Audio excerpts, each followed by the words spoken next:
What is happening, guys? About to leave for the gym right now for bench day. We got chest and back today. First session of the week. I'm pumped. I'm going for 200 pounds at 5 sets of 7 reps. I think I can get it. It's 5 pounds heavier than next week, but I think I can keep this consistent progression up until I hit 225. I found these things in the grocery store when I was shopping with my dad yesterday.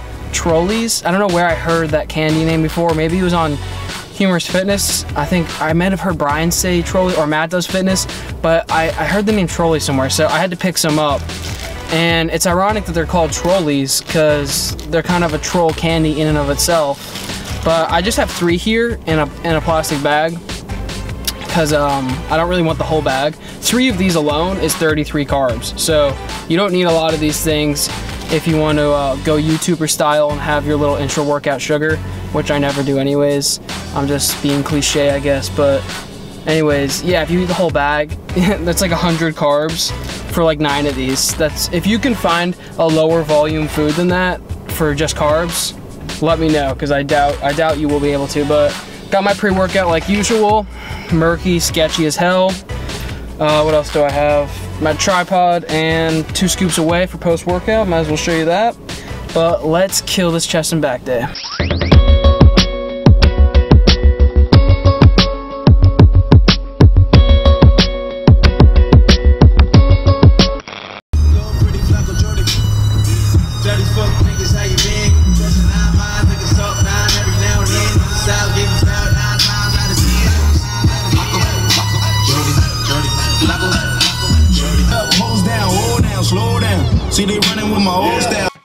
What's going on, guys? Recording this voiceover today, same day that you're seeing this, for my chest and back session, first one of the week, which was yesterday, I believe, yeah, on Sunday.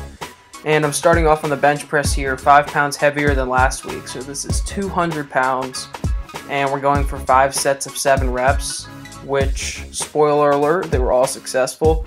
You'll see some grinders in here, but like I've said in the past, typically with me, I know that even if I grind the weight up, as long as I get it and I complete it in at least 2 training sessions in 1 week, I'll usually be able to move up in weight the following week and progress that way. So all in all, it's been working really well like this, and I haven't stalled yet, so I'm just going to keep pushing it until I can just milk it for as close as I can get to 225. I think I'll be able to get probably to 225 with a steady 5-pound increase each week from 200 pounds up until there.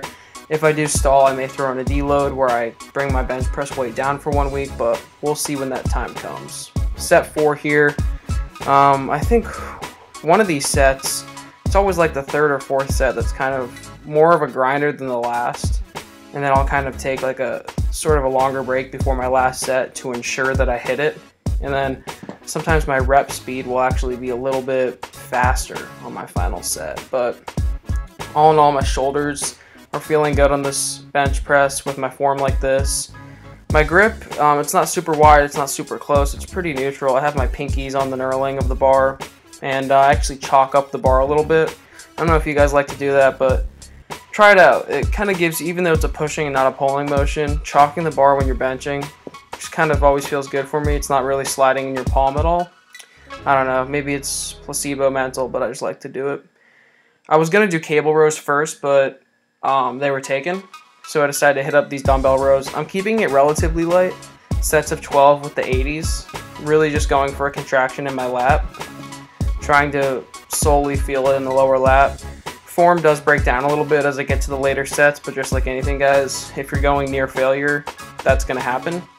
And I'm okay with that as long as I'm feeling the weight really where I want to feel it in the lats. Now here, I decided to get the 80s on incline dumbbell, and I was like, all right, maybe I'll go for 5 or 6 reps and then drop down to the 70s and the 60s. But I surprised myself and ended up getting 10 reps. So I kept it with the 80-pound dumbbells for sets of 10. I did 2 sets of 10, and then I believe a set of 8 on my last set. Now it doesn't really look like I'm going real low here, but this is pretty much the lowest I could get with my chest before it would feel unnatural and like I was about to, like, you know, tear something. So I was getting full range of motion there, and all in all, it felt good. I was getting the contraction in the upper chest. We'll start incorporating incline dumbbells probably as my primary movement for one of my days at least, relatively soon, but I'm going to keep it at bench press for my first movement for a little while. You saw me do some body weight pull-ups pretty much just because the lat pull down was taken. Now I'm doing some incline flies here. Shout outs to the troll, who was apparently not admiring my incline fly form.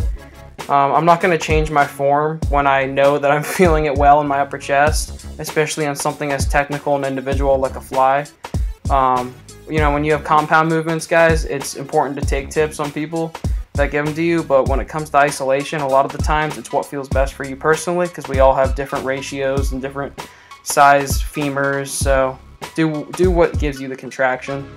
Pec deck here, I believe this was my last chest movement. Wanted to get in another fly instead of a pressing motion. Ended up doing a drop set after this set, and that's not something I'll do in the beginning of my workouts too much, but at the end I do like to burn out sometimes, so that's always an idea, especially if you're on an isolation movement and you just want to max out at the end. You know, sometimes I like to do that just to get a little pump in. But lat pull down was my last exercise, which is not very typical. Usually I'll have it as my first or a little bit earlier in the workout at least.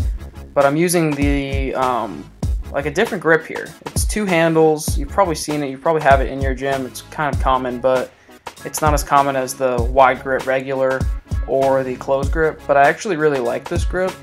I don't know, I feel it pretty much everywhere in my upper back and even in my rear delt a little bit, even though that's not technically what you're supposed to target here, but it felt good.